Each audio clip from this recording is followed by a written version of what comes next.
It was a warm summer evening when Sarah, a young journalist, arrived in the small town of Millville to investigate the mysterious disappearance of several young girls. As she walked through the deserted streets, she felt a chill run down her spine. The town seemed abandoned, and the few people she saw were suspiciously unfriendly. Sarah went to the local police station to gather some information, where she met Officer Thompson. "Can I help you?" he asked, looking at Sarah with a stern expression. "I'm investigating the missing girls in Millville," Sarah said, flashing her press credentials. "I want to know what the police are doing about it."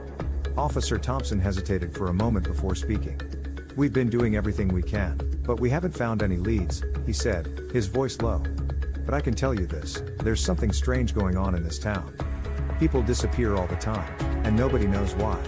Sarah's interest was piqued. "What do you mean?" she asked. Officer Thompson leaned in close to her.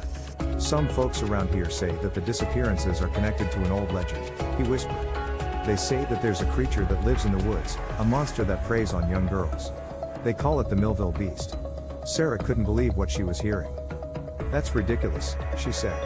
"There's no such thing as monsters." But Officer Thompson wasn't so sure. "I wouldn't be so sure about that," he said, looking over his shoulder as if he was being watched. Sarah left the police station, feeling more determined than ever to get to the bottom of the mystery. As she walked through the woods, she heard strange noises and felt like she was being followed. She turned around, but nobody was there. Suddenly, a figure emerged from the darkness. It was a tall, shadowy creature with glowing eyes, and it was heading straight for her.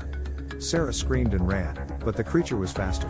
She could hear it breathing down her neck, and she felt its hot breath on her skin.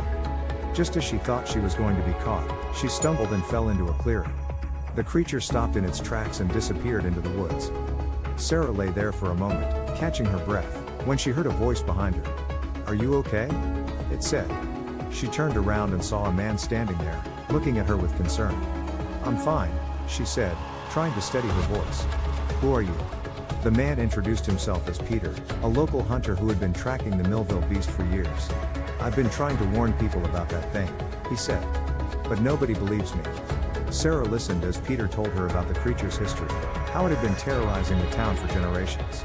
She felt a chill run down her spine as he described its powers and its insatiable hunger for human flesh. But Sarah wasn't afraid anymore. She knew what she had to do.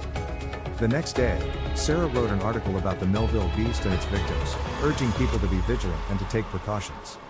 She knew that her article wouldn't solve the mystery, but it was a start. As she left Millville, she looked back at the town, feeling a sense of unease.